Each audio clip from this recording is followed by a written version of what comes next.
Have you ever heard before psychological benefits of indoor plants? Yes, plants really leave impact on an individual's life. First of all, we move towards the history of indoor plants. Egyptians brought plants indoors in the 3rd century BC, and the ruins of Pompeii reveal that interior plants were used more than 2000 years ago. During the later half of the 20th century, the practice spread still more widely across the latitudes and across the social classes.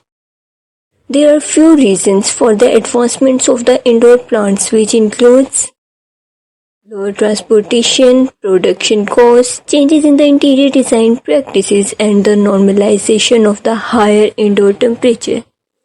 Studies have found that indoor plants induce positive effects that reduce psychological arousal and renew an ability to perform tasks that require concentration. One might expect from the research on the psychological benefits of nature outdoors that plants indoors would offer more fundamental values. Relevant to the indoor-outdoor transition provided by windows, researchers have reported that viewing natural features provides psychological benefits.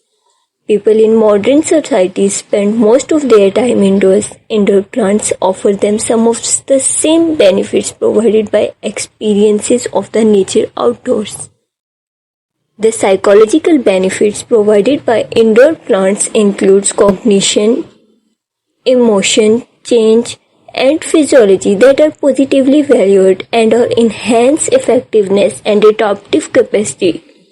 It also induces social interaction and reduction of experienced pain and symptoms of poor health. There are few theories about the indoor plants which we discuss in our next video.